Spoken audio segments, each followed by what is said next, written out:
In the summer of 1971, a psychologist put an ad in a local newspaper. Male college students needed for a study of prison life, $15 a day. 70 young men applied. They were screened for physical health, mental stability, no history of drugs or crime. 24 ordinary, well-adjusted college students were selected. A coin flip decided who would be a guard and who would be a prisoner. It was supposed to last 2 weeks. It was shut down after just 6 days, not because the study was finished, because it had spiraled into something the researchers themselves could no longer control. Grown men broke down crying. Some prisoners began obeying orders that made no sense at all. Some guards, ordinary college kids with no criminal record, no history of cruelty, began inventing forms of psychological punishment that shocked even the man running the experiment. This is the story of the Stanford Prison Experiment, one of the most famous, most disturbing, and most misunderstood studies in the history of psychology. And the real question it raises isn't really about prisons at all. It's about how quickly an ordinary person can stop acting like themselves. The study was run by a psychologist named Philip Zimbardo in the basement of Stanford University's psychology building. The basement was converted into a makeshift prison. A hallway became the yard. Small offices became cells, complete with barred doors. A closet became the hole, solitary confinement. The 24 volunteers were randomly split into 2 groups. 12 would play prisoners, 12 would play guards. To make the experience feel real, the prisoners weren't simply told to show up. They were arrested, actually arrested, at their homes by real Palo Alto police officers, as part of the experiment, handcuffed, searched, fingerprinted, at the actual police station, then blindfolded and driven to the prison in the psychology building basement. Once inside, they were stripped, deloused, given a numbered smock to wear instead of clothing, and referred to only by their assigned number, never their name. The guards, meanwhile, were given khaki uniforms, mirrored sunglasses to prevent eye contact, and wooden batons. They were given almost no specific instructions, just one general rule: maintain order in the prison. No one told them to be cruel. No one told them to punish anyone. They were simply told to keep control. On the first day, almost nothing dramatic happened. The guards felt a little silly in their uniforms. The prisoners, still thinking of this as a paid 2-week study, mostly cooperated, a little amused by the theatrics. It felt, by most accounts, like people play acting. Nobody quite believed yet that the roles were real. That changed almost overnight. On the morning of day 2, the prisoners staged a rebellion. They barricaded their cell doors with their beds and refused to come out. They ripped off their numbered smocks and taunted the guards. The guards, caught off guard and humiliated in front of their fellow guards, escalated in response. They used a fire extinguisher to spray the prisoners back. They stripped the rebellion's ringleaders and put them in solitary confinement. They began separating good prisoners from bad ones, offering better cells and meals to some, worse conditions to others, then deliberately swapping which was which the next day, just to confuse them and destroy trust between the prisoners themselves. This wasn't in the original instructions. The guards invented it entirely on their own. Once the guards realized they could exert psychological control instead of just physical control, the escalation didn't slow down. It sped up. Prisoners were forced to do repetitive, meaningless exercises in the middle of the night. They were forced to clean toilets with their bare hands. They were denied bathroom access, sometimes forced to use a bucket in their own cell, left there as punishment. Sleep deprivation became a regular tool. Prisoners were woken repeatedly through the night for head counts. One particular guard, later nicknamed John Wayne by the prisoners for his exaggerated, theatrical cruelty, began improvising humiliation tactics that grew more elaborate and demeaning by the day. By day 3, one of the prisoners, call him Prisoner 8612, began experiencing acute emotional distress. He asked to leave. He was told he couldn't.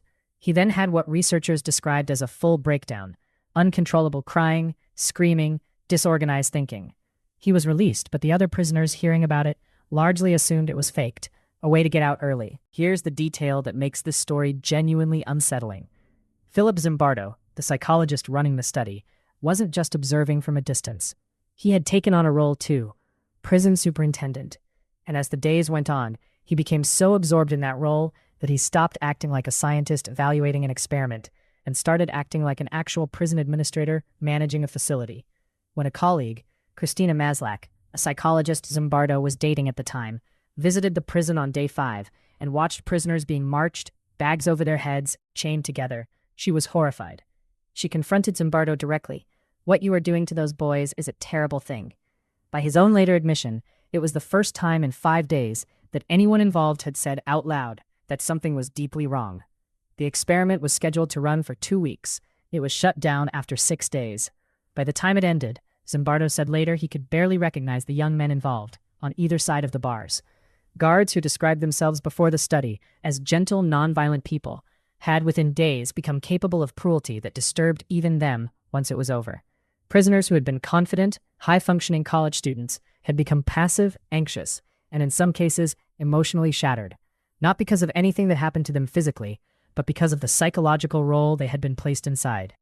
The most common explanation given, including by Zimbardo himself, for decades, was that ordinary people, placed into a system with enough power and enough anonymity, will naturally drift toward abusing that power, that the guard uniform and the prisoner number were enough on their own to switch off empathy and switch on cruelty. This became one of psychology's most famous lessons. The situation, not the person, creates the behavior. For decades, that was the accepted story. But more recently, historians and psychologists digging back through original audio recordings, internal memos, and interviews with participants have uncovered something the original study downplayed.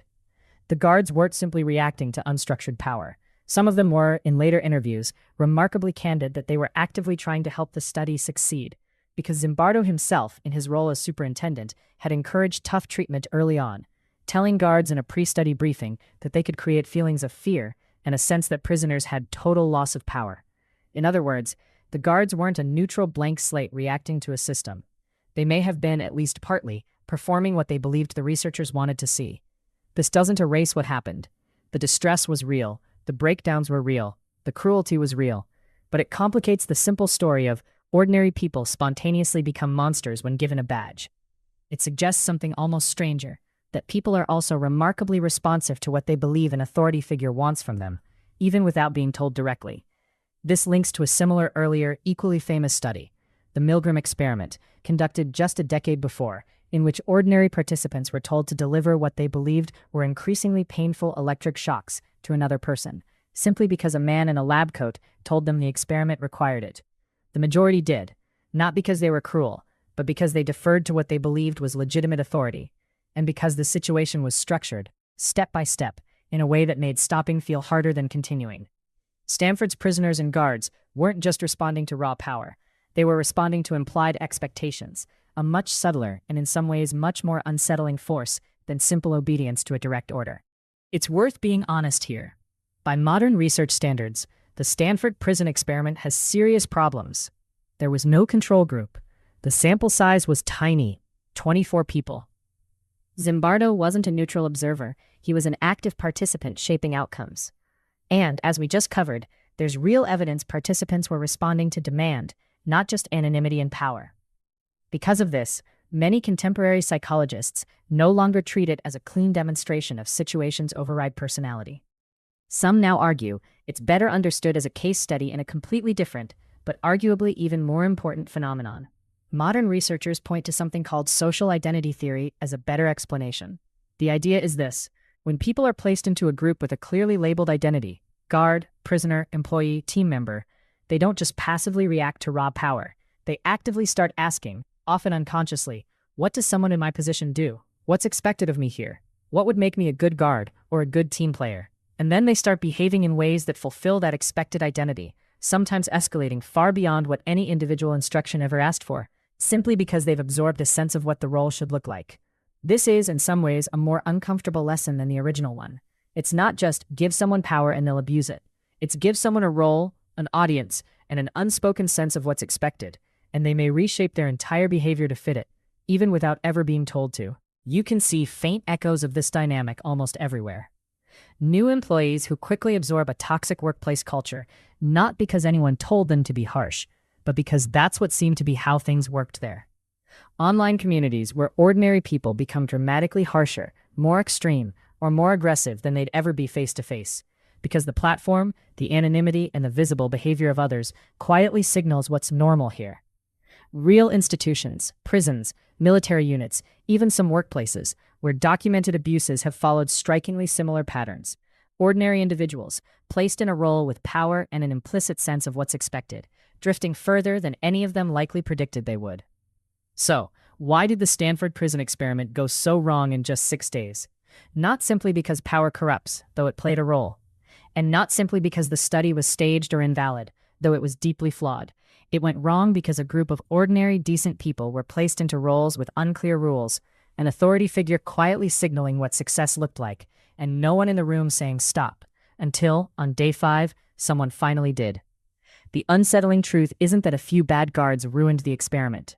It's that the study suggests almost anyone, given the right role, the right audience, and enough ambiguity about where the line is, might not recognize themselves either, until someone from outside the system looks in and says it out loud.